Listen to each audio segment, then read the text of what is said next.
pour passer donc à la dernière partie sur le questionnement dans la société ou dans les sociétés actuelles.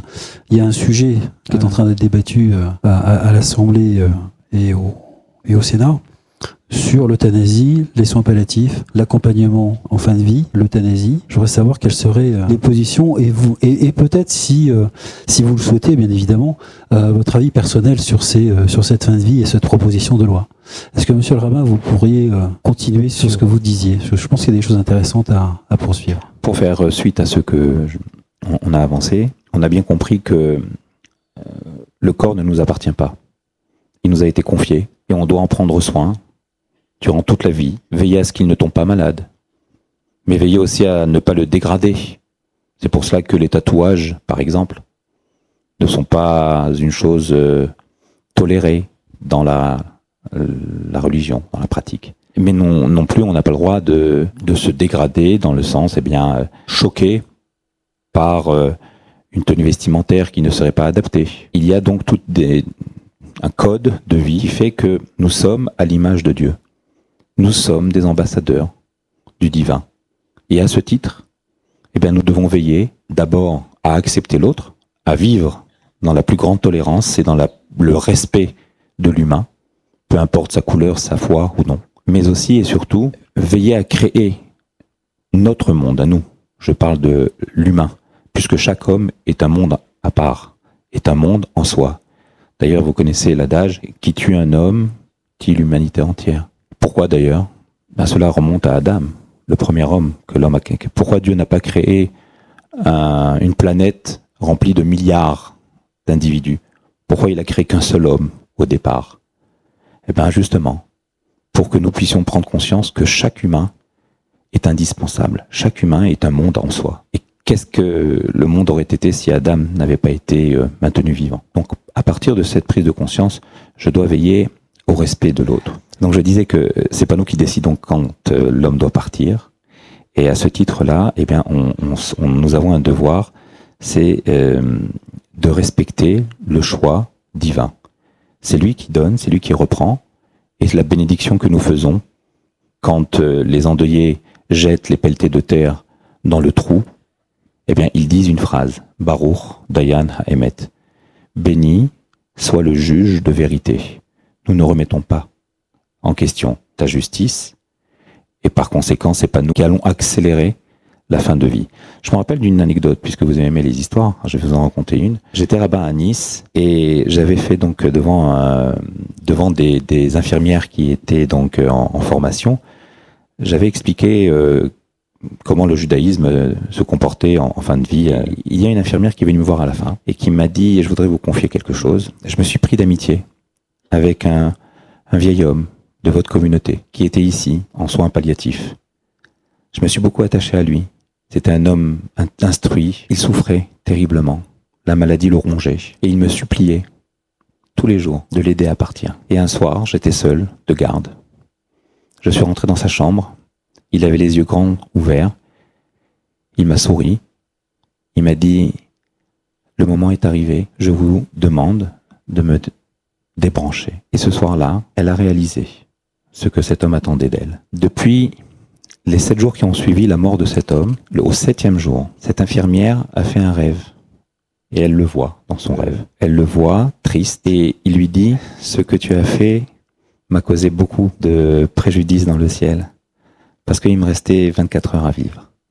24 heures de souffrance, certes, mais 24 heures où j'aurais pu effacer pas mal d'histoires qui n'étaient pas très, très belles, que j'ai fait dans ma vie, des choses que je regrette, et qui auraient très bien pu ne pas apparaître dans mon dossier. Mais le juge a réouvert le dossier, et il m'a dit, voilà, pour 24 heures de vie, que tu as voulu écourter, on va être obligé de te faire payer la note. Alors cette infirmière est passée devant un tribunal, elle a reconnu sa faute, et, elle a été défendue, je ne sais pas si elle a été condamnée avec sursis, je crois.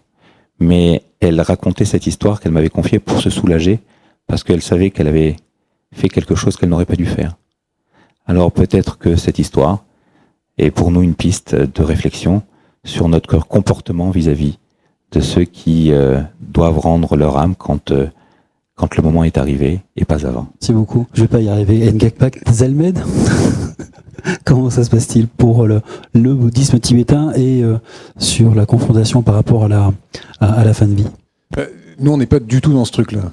Mais du tout. Et en fait, je me rappelle avoir eu cette conversation avec mon maître, Nakshari Rinpoché, une fois, qui disait, en fait, il vaudrait mieux être une petite fille de 7 ans qui joue dans le parc que vivre 7 ans de trop en EHPAD avec une fin de vie pénible.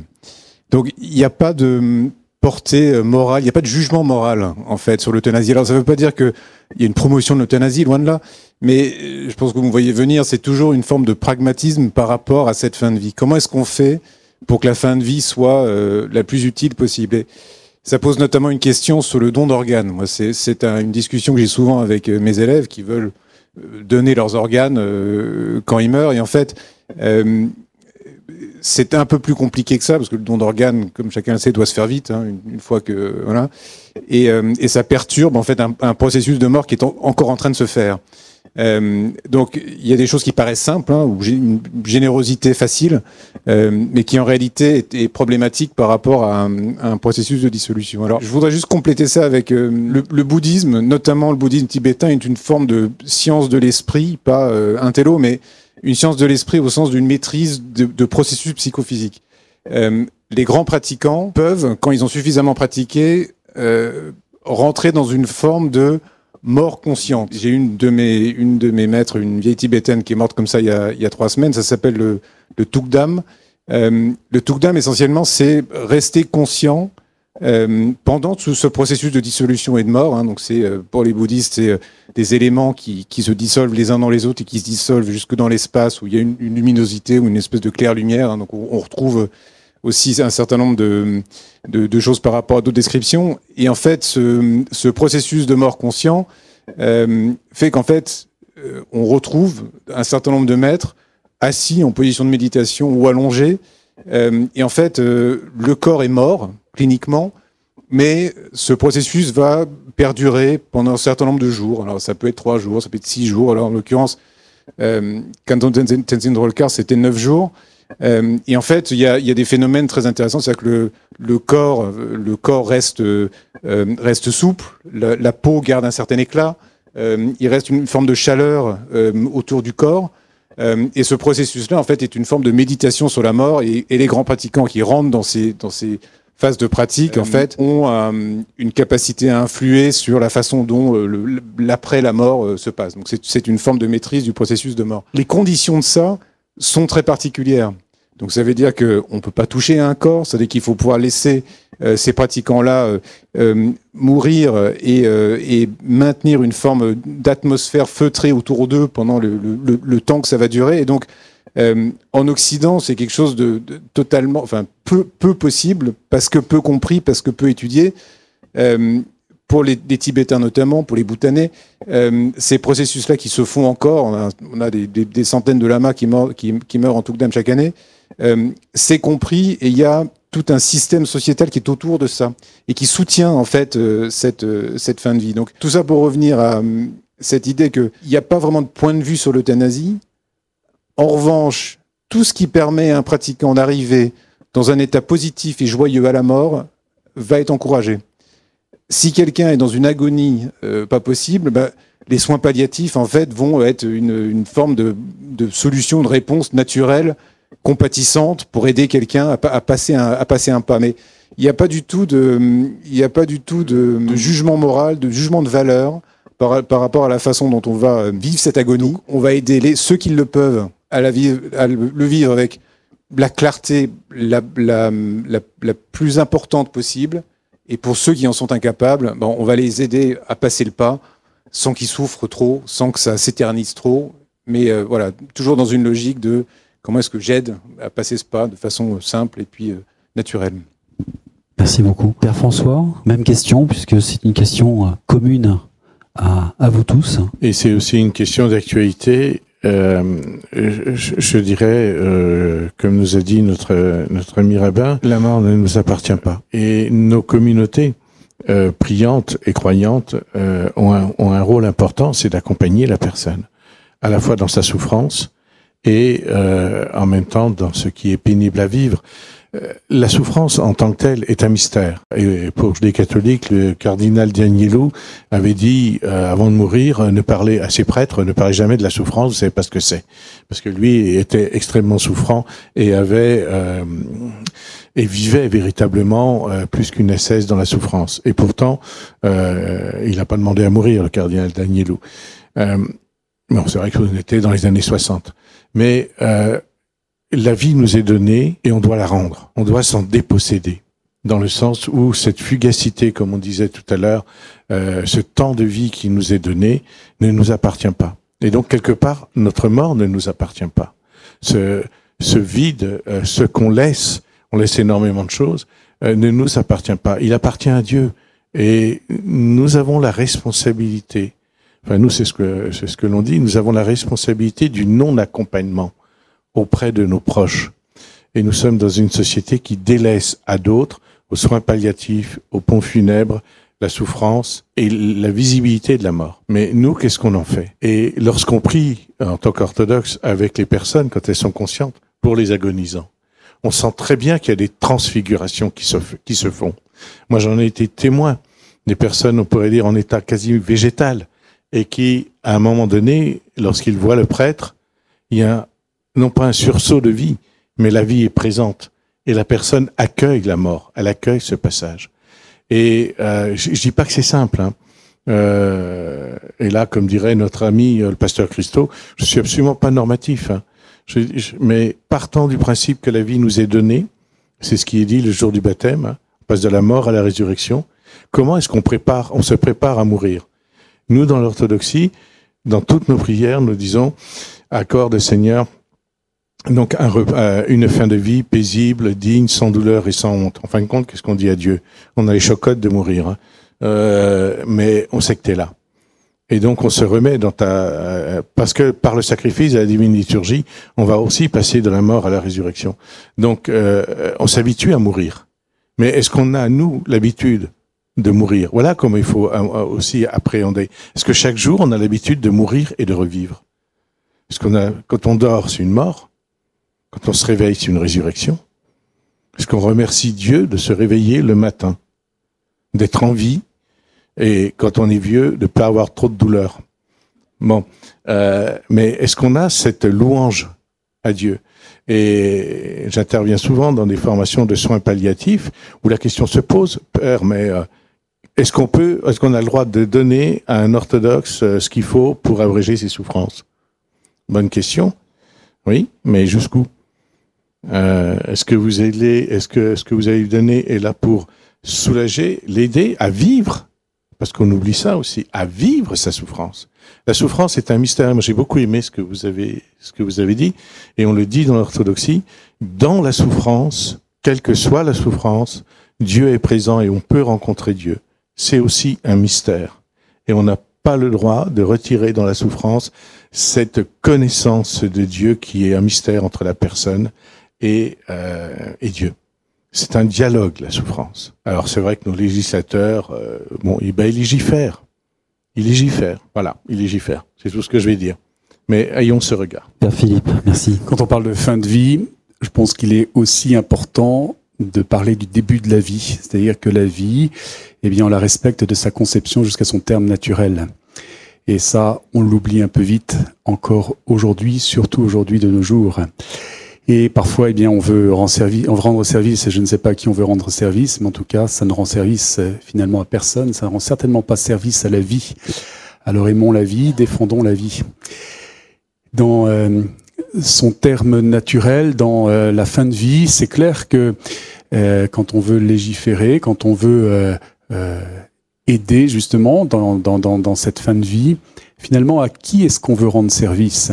Est-ce que c'est à la personne qui est en train de mourir, ou est-ce que c'est ceux qui sont présents autour qui, d'une certaine façon, sont dans l'insupportable de voir la personne souffrir, ou en tout cas ont envie que ça se termine parce que de fait on connaît l'issue, mais qu'on n'a pas la patience d'attendre. Alors en tout cas, qu'on se le redise, et c'est ce que l'Église ne cesse de redire aussi, que nous avons vraiment à prendre soin de la vie, de sa conception jusqu'à son terme naturel, et avec aussi le besoin, on l'évoquait tout à l'heure, dans l'accompagnement, dans la présence que l'on peut donner aux personnes qui souffrent, mais aux personnes qui sont en fin de vie, mais aussi à leurs proches. Eh bien, combien on a aussi à redécouvrir aussi la place que chacun peut avoir dans sa vieillesse et dans sa fin de vie. Combien on rencontre de personnes qui sont si seules à l'heure du passage, à l'heure de la mort, au moment de la fin de vie, quand on fréquente des EHPAD, quand on côtoie des personnes dans nos paroisses notamment, combien on en voit. On rencontre des personnes qui sont si seules et qui n'ont même plus de présence de famille, ou qui de temps en temps, eh bien là, on va évoquer la fête des mères, on va célébrer la fête des mères dans quelques jours.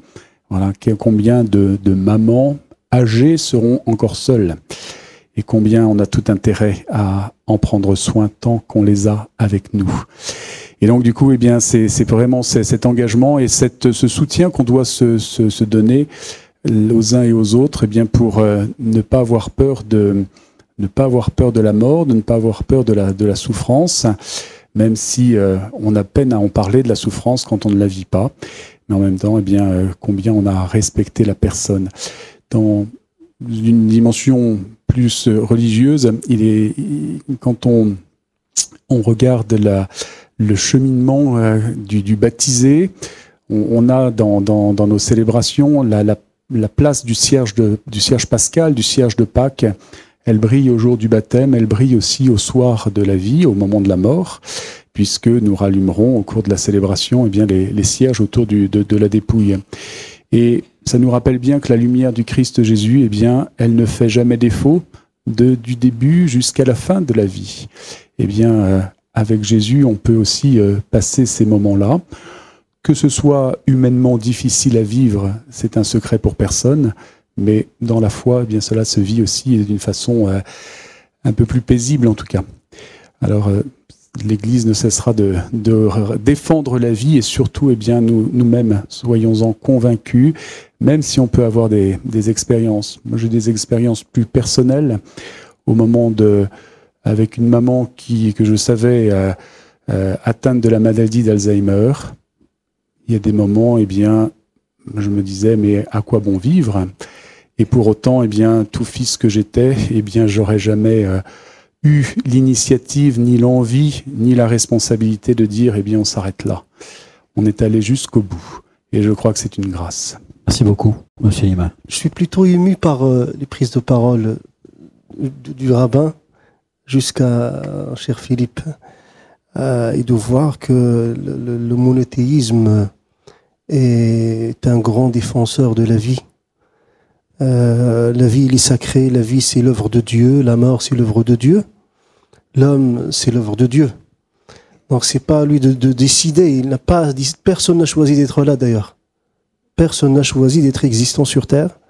Et donc à partir de ce point de départ, l'on conclut que même la mort n'appartient pas à l'homme. Mais il y a une responsabilité, et là je reprends d'où Philippe s'est arrêté. Là, maintenant, il faut se renvoyer la responsabilité à nous, qui ont la chance de rester en vie, de permettre à la personne, qui est dans sa phase transitoire, de vivre la mort en paix, et d'accepter la souffrance, quoique il est terrible, quoique il est insupportable. Et d'ailleurs, les bons départs font les bonnes fins. Un croyant qui a été imbibé par la foi, par la spiritualité, par l'amour divin, par déjà l'envie de rencontrer son Seigneur. Pour lui, d'ailleurs, le prophète, lorsqu'il a prêché un jour, il a dit « Vous n'allez rencontrer celui que vous aimez que lorsque vous allez mourir », faisant allusion que si tu veux rencontrer ton bien-aimé, il faut accepter la mort pour le rencontrer. Et un croyant qui est éduqué sur cette évidence, il va accepter la souffrance. Il va l'accepter. Il va concevoir la souffrance et la recevoir en tant que purification et en tant qu'élévation auprès de son Seigneur.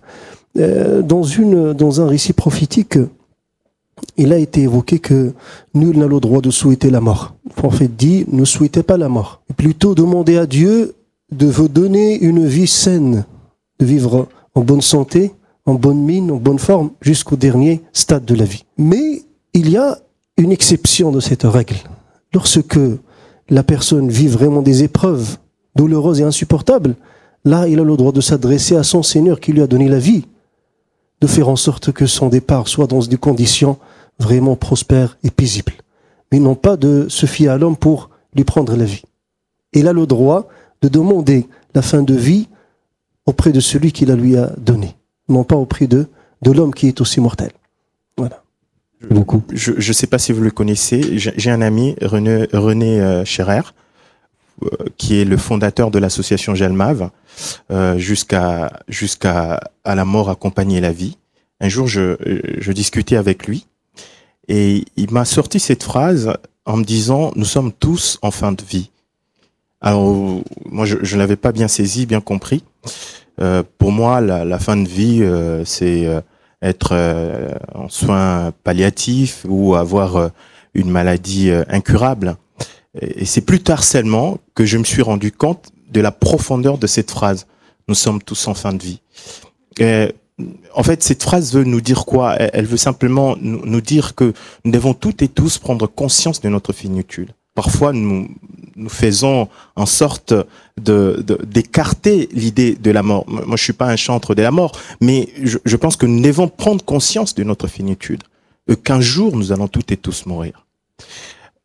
Mais ce n'est pas ce que veut la Bible, parce que même si nous mourons, évidemment, il y a une vie promise après notre mort. C'est ça notre espérance. Pourquoi prendre conscience de notre finitude? Parce que moi, j'interroge le texte biblique, et je vais parler de la position protestante par rapport à la fin de vie. Moi, j'interroge les textes bibliques, et je me rends compte que nous servons, et je le disais au départ, nous servons un Dieu de vie. Nous ne servons pas un Dieu de mort. Quand je regarde dans la Genèse cet épisode, quand Dieu interdit à Adam de ne pas toucher Ève, de ne pas toucher l'arbre qui s'est trouvé au milieu du jardin, et quand on regarde le texte hébraïque, quand Dieu dit « le jour où tu en mangeras, tu mourras », il y a une forme d'insistance. La mort, elle était imminente. Tu mourras vraiment. La mort était imminente. Mais on connaît la suite. Et je pense aussi à cet épisode entre Caïn et Abel, quand Caïn tue son frère Abel. Dieu qui prend cette parole en disant que si quelqu'un touche à Caïn, Caïn sera vengé. Et donc, pour moi, ça prouve en effet que Dieu, jusqu'au bout, nous veut la vie. Et je pense aussi notamment à ce commandement qui dit « tu ne tueras point ». C'est là où je prends ces textes-là, je n'en fais pas des textes des bases pour dire que coûte, il faut vivre, mais je m'interroge par rapport à ça. La position protestante aujourd'hui est de dire, elle est un peu nuancée, si je puis dire, elle est nuancée.